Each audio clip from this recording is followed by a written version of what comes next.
Hello नमस्कार, welcome to inculcate learning. तो आज हम बात करने वाले हैं कॉन्फ्लिक्ट थ्योरी के बारे में। कॉन्फ्लिक्ट यानी कि विवाद या संघर्ष किसी भी चीज को लेके। तो जो कॉन्फ्लिक्ट थ्योरी है उसको संघर्ष सिद्धांत भी बोला जाता है। Presented by me Raveena. Conflict theory की जब हम बात करेंगे तो ये एक सोशियोलॉजिकल थियरी है, यानी सोशियोलॉजी में हम यूजुअली इसको पढ़ते हैं, जिसमें ये कार्ल मार्क्स ने जब ये थियरी दी थी उस टाइम पे पहले, तो उस टाइम पे ये पॉलिटिकल और इकोनॉमिक इवेंट्स को ध्यान में रखते हुए दी गई थी, क्योंकि उस टाइम पे बहुत स्ट्रगल चल रहा था फाइनाइट रिसोर्सेज को लेके। फाइनाइट रिसोर्सेज भी किसमें?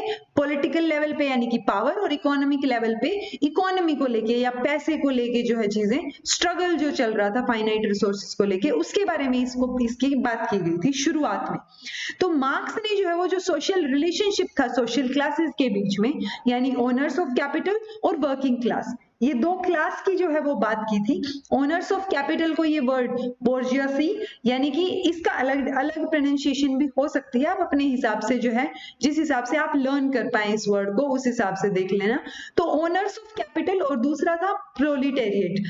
प्रोलिटेरिएट में कौन थी? Working class. यानी कि आप मान लीजिए कि एक फैक्ट्री है और फैक्ट्री के जो ओनर होंगे वो क्या हो गए? Owner of capital. कैपिटल यानी पैसा जो आप लगा रहे हैं उस चीज में, और वर्किंग क्लास जो आपके अंडर काम कर रही है, जो वर्कर्स होंगे। तो ये जो ओनर्स थे जो एक्सप्लॉयटेशन करते थे वर्किंग क्लास का, उससे रिलेटेड और उन दोनों के बीच में जो कॉन्फ्लिक्ट था उससे रिलेटेड जो है ये कॉन्फ्लिक्ट थ्योरी दी गई थी। अगर हम कार्ल मार्क्स की बात करें तो वो 19th सेंचुरी के पॉलिटिकल फिलोसोफर रहे हैं। भले ही 19th सेंचुरी के फिलोसोफर रहे हैं, लेकिन 20th सेंचुरी में भी जो है पॉलिटिक्स और इकोनॉमिक्स पे इनका काफी इंफ्लुएंस रहा है। अगर हम इनके फेमस वर्क की बात करें तो द कम्युनिस्ट मैनिफेस्टो, जो कि 1848 में पब्लिश हुआ था, और दास कैपिटल, जो कि 1867 में पब्लिश हुआ था। ये बहुत फेमस वर्क है इनके। अगर हम रिसेंट की बात करें तो ये जो कार्ल मार्क्स जो हैं वो बहुत इन्फ्लुएंशियल थे और कंट्रोवर्शियल थिंकर्स में से जो है एक थे। ये था कार्ल मार्क्स के बारे में। अब ये थ्योरी किस बारे में बात करती है? तो as the name suggest, conflict, तो कॉन्फ्लिक्ट के बारे में बात करेगी ये। लेकिन वो कॉन्फ्लिक्ट या कॉम्पिटिशन जो होगा वो किस से रिलेटेड होगा? लिमिटेड रिसोर्सेज से related with in the society होगा, किसी भी दो ग्रुप के बीच में। चाहे वो एनिमल्स हो, उनमें भी कॉन्फ्लिक्ट्स होते हैं निश को लेके, यानी कि अगर एक जगह पे लिमिटेड रिसोर्सेज हैं तो उनपे जो है हमेशा क्या होंगे? तनाव या संघर्ष उनके लिए जो है हमेशा रहेगा, और उसी से रिलेटेड क्या थी? कॉन्फ्लिक्ट थियरी थी, और इसी वजह से ये कंपटीशन पे फोकस करती थी। अगर हम कॉन्फ्लिक्ट थियरी के व्यूज की बात करें तो ये सोशल और इकोनॉमिक इंस्टीट्यूशंस में भी जो है क्या करती है? स्ट्रगल दिखाती है। ग्रुप्स और क्लासेस के बीच में इनइक्वालिटी दिखाती है, या जो बायस्डनेस होती है या जो डोमिनेंस होती है, जो ऑब्वियसली जब दो चीजें इक्वल नहीं है, अगर किसी के पास ज्यादा पैसा है या ज्यादा पावर है तो वो उस पावर और पैसे को संभाल के रखने की कोशिश करेगा, और अगर किसी के पास नहीं है तो वो उसको गेन करने की कोशिश करेगा। तो ये जो इनइक्वालिटी है, इसी वजह से इस कॉन्फ्लिक्ट थियरी में जो है इसको इंक्लूड किया जाता है, या इसके अंडर इसको देखा जाता है। अब मार्क्सिस्ट कॉन्फ्लिक्ट थियरी का क्या था कि उसने इकोनॉमिक क्लास के बेसिस पे इस थियरी को, कॉन्फ्लिक्ट जो है इकोनॉमी में जो है कॉन्फ्लिक्ट दिखाया था। लेकिन अगर हम लेटर वर्जन्स की बात करें कॉन्फ्लिक्ट थियरी के, जिसको हम करंट कॉन्फ्लिक्ट थियरी भी बोल देते हैं, तो उसमें क्या है? उन्होंने बाकी सारी चीजों को भी इंक्लूड किया है, ना सिर्फ इकोनॉमी को। ठीक है। अगर हम बात करें तो करंट कॉन्फ्लिक्ट थियरी में जो है वो 4 प्राइमरी अजम्पशंस की बात की गई। तो ये जो 4 प्राइमरी अजम्पशंस हैं, इनमें सबसे पहले है कंपटीशन, दूसरा है रेवोल्यूशन, तीसरा है structural inequality, and fourth one is war. अब इनके बारे में हम एक एक करके देखते हैं। फर्स्ट है कंपटीशन। तो कंपटीशन जो है वो कांस्टेंट है और बाय डिफॉल्ट है, क्योंकि अगर आप क्लास में भी पढ़ रहे हैं, मान लीजिए आप कोई भी कोर्स कर रहे हैं, स्कूल लेवल पे है या आप कोई भी स्टडी में इन्वॉल्व है, तो वहां पे क्या होगा? आप अपनी साइड वाले इंसान से हमेशा कंपटीशन करेंगे। अब वो चाहे मार्क्स के बेसिस पे हो या नोटबुक्स के या हैंडराइटिंग, किसी भी बेसिस पे हो, कंपटीशन जो है वो आपका हमेशा रहता है। तो कंपटीशन, और ऑब्वियसली हेल्दी कंपटीशन जो है वो होना भी चाहिए, वो आपको हेल्दी कंपटीशन हमेशा आपको ग्रोथ में हेल्प करता है। तो कंपटीशन जो है वो कांस्टेंट है और बाय डिफॉल्ट है, इट्स ऑटोमेटिक, ठीक है। अब कंपटीशन होगा किस चीज के लिए? स्कैरसिटी ऑफ रिसोर्सेज को लेके। अभी क्लास में कोई फर्स्ट तो एक ही इंसान आ सकता है ना, तो वो फर्स्ट पोजीशन एक के लिए ही होगी, तो वो स्कैरसिटी है। अगर 10 लोग फर्स्ट आ सकते तो वो जो है स्कैरसिटी कम हो जाती है कि एक की जगह 10 लोग जो है वो उसमें क्या आ सकते हैं, फर्स्ट आ सकते हैं। लेकिन स्कैरसिटी जो है जब कमी होती है रिसोर्सेज की या किसी भी चीज की, तो वो उसका रिजल्ट क्या होता है? कंपटीशन। अब ये जो स्कैरसिटी है वो कैसे कैसे रिसोर्सेज की हो सकती है? वो मटेरियल रिसोर्सेज भी हो सकते हैं और वो इंटेंजिबल रिसोर्सेज भी हो सकते हैं। जब हम मटेरियल रिसोर्सेज की बात करेंगे तो मनी, प्रॉपर्टी, पैसा, जो ये जो सारी चीजें हैं, मटेरियलिस्टिक चीजें, जो कमोडिटीज हैं, ऑब्जेक्ट्स हैं, वो सारे के सारे मटेरियल रिसोर्सेज में आ जाएंगे। और जब हम इंटेंजिबल रिसोर्सेज की बात करते हैं तो वो क्या आ जाते हैं?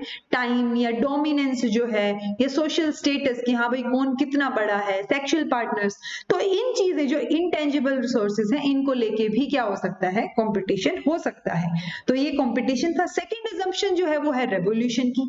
अब कंपटीशन अगर हो रहा है तो कंपटीशन या कॉन्फ्लिक्ट अगर है किसी चीज में, तो कॉन्फ्लिक्ट या संघर्ष किया जा रहा है तो उसका एक आउटकम जो है वो क्या हो सकता है? रिवोल्यूशनरी इवेंट भी हो सकता है, यानी क्रांति जो है वो हो सकती है। क्योंकि आप किसी चीज के लिए, मान लीजिए कोई आंदोलन हो रहा है, तो वो भी एक तरह का संघर्ष हुआ ना, कि आप जो है सरकार से सहमत नहीं है किसी चीज से, और आप जब सहमत नहीं है तो आप आंदोलन कर रहे हैं या आप सरकार से कॉम्पीट करने की कोशिश कर रहे हैं, तो उसका एक रीजन, एक जो है क्या रिजल्ट निकल के आएगा? रिवोल्यूशनरी जो है इवेंट जो है एक रिजल्ट निकल के आएगा कि क्रांति आ जाए और उस चीज में बदलाव हो जाए, ठीक है। तो in context of war a society may become unified in some ways but conflict still remains between multiple societies। तो अगर मान लीजिए अब युद्ध छिड़ जाए तो भारत और पाकिस्तान के युद्ध में ऑब्वियसली भारत एक कंप्लीट एक नेशन की तरह वर्क करेगा, या एक नेशन की तरह जो है एक सोसाइटी की तरह चलेगा, यूनिफाइड होगा, ठीक है। लेकिन अगर हम अब जब तक चीजें, बाकी चीजें नॉर्मल है या बड़ी कोई समस्या नहीं आई है, तब तक क्या है कि बाकी छोटी छोटी जो सोसाइटीज हैं उनमें भी क्या होते रहते हैं? कॉन्फ्लिक्ट्स जो है वो हमेशा रहते हैं। अब कॉन्फ्लिक्ट जो है वो, ये जो रेवोल्यूशन की जब हम बात कर रहे हैं, तो रेवोल्यूशन कब होता है? जब चेंज ऑफ पावर जो है वो हो, यानी चेंज इन पावर, और हमेशा क्या होती है? वो अब्रप्ट और लार्ज स्केल पे होती है, ठीक है। अब्रप्ट यानी कि जैसे अगर हम पाकिस्तान का एग्जांपल लेके मैं आपको बताऊं, तो वहां पे आर्मी का जो है वो काफी दबदबा होता है। तो वहां पे आर्मी के दबदबे की वजह से मान लो किसी दिन आर्मी रूल आ जाए या आर्मी जो है वो पावर में आ जाए, तो वो एकदम से सडन चेंज हुआ ना। अभी तक तो ऑब्वियसली डेमोक्रेसी है, तो वो जो चेंज इन पावर होता है वो अब्रप्ट होता है और बहुत बड़े स्केल पे होता है। तो क्योंकि ग्रेजुअल जब आप बात करेंगे तो वो इवोल्यूशन होगा, जब आप अब्रप्टनेस की बात करेंगे तो रेवोल्यूशन होगा। ये सेकंड अजम्पशन है जब हम करंट कॉन्फ्लिक्ट थ्योरी की बात करते हैं।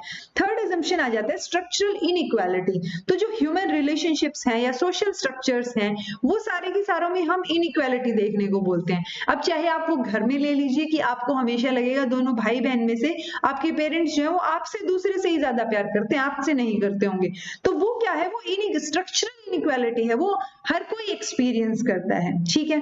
फिर जो है some individuals and groups inherently develop more power and rewards than others.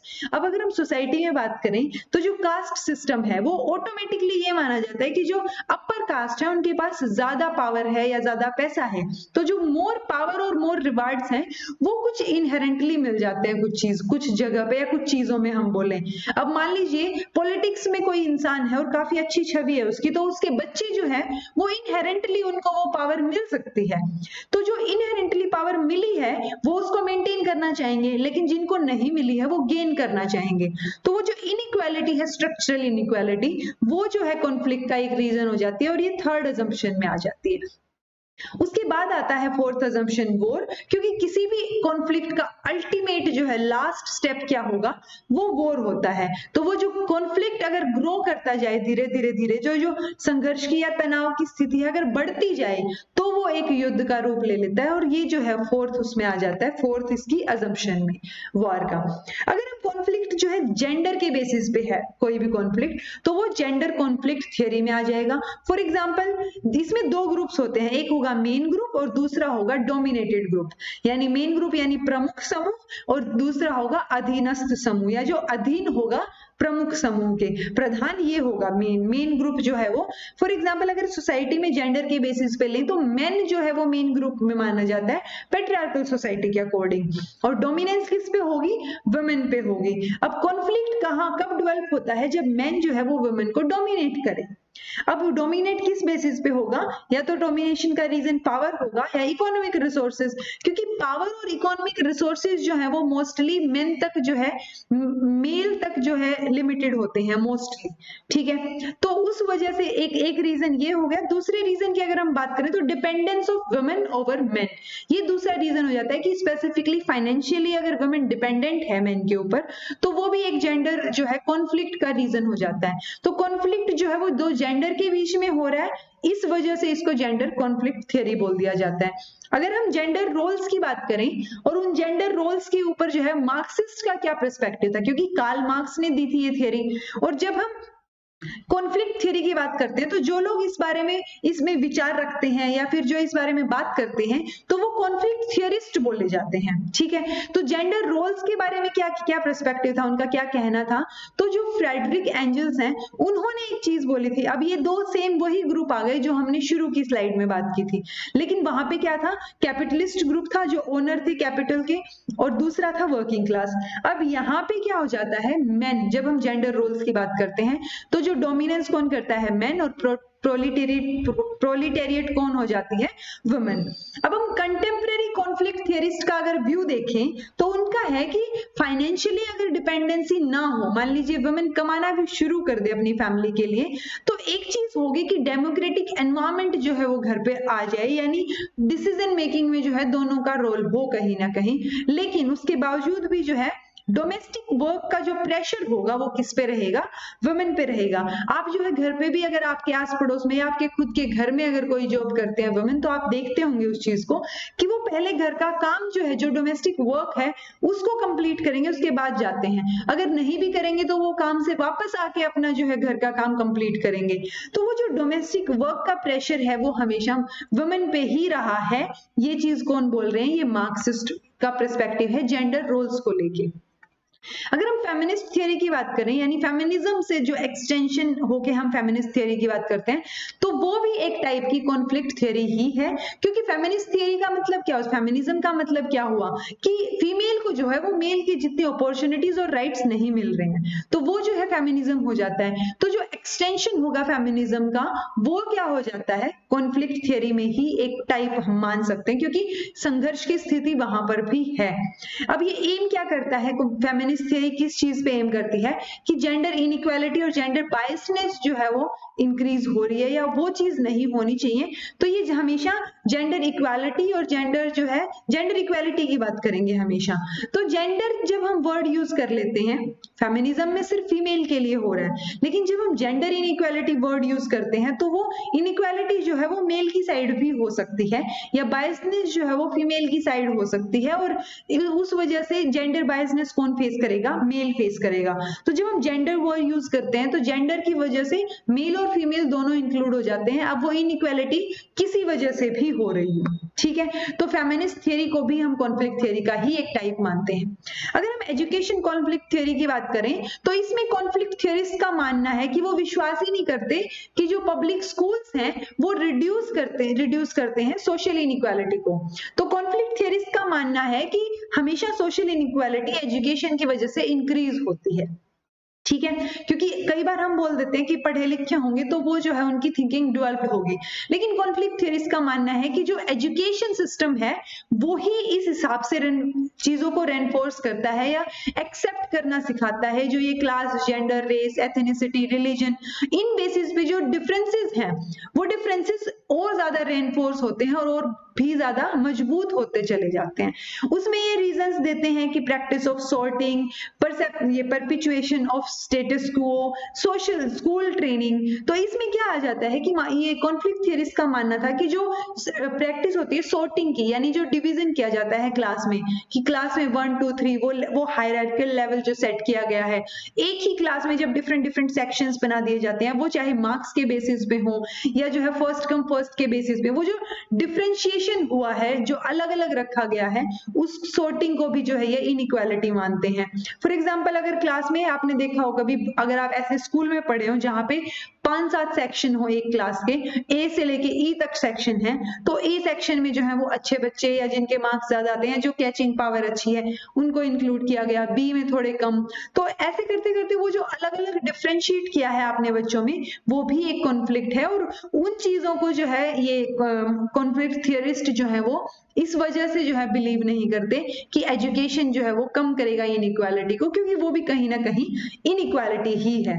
दूसरा जो है क्रिटिसिज्म जब ये करते हैं एजुकेशन सिस्टम का, तो उसमें ये सोशल ट्रैकिंग की बात करते हैं। सोशल ट्रैकिंग में भी यही सेम चीज जो हमने सॉर्टिंग में बात की, डिफरेंट डिफरेंट सेक्शंस वाली, वही चीज आ जाती है। क्वालिटी ऑफ स्कूल्स जो है इनके अकॉर्डिंग जो है अच्छी नहीं होती है, क्योंकि वो हर जगह पे किस चीज को, या तो जॉब ओरिएंटेड चीज पे फोकस होता है कि आप बस मार्क्स ले आइए, मार्क्स पे फोकस किया जाता है, तो वो जो मोरल वैल्यूज दी जानी चाहिए वो चीज नहीं होती, और इक्वालिटी की बात नहीं की जाती, ऐसा इनका कहना था।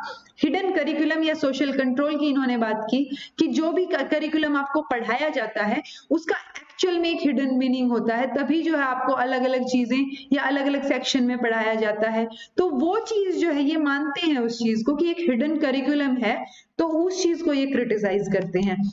So this was all about conflict theory. अगर आपको ये वीडियो इन्फॉर्मेटिव लगा हो तो लाइक कीजिए, शेयर कीजिए और सब्सक्राइब कीजिए इनकलकेट लर्निंग को।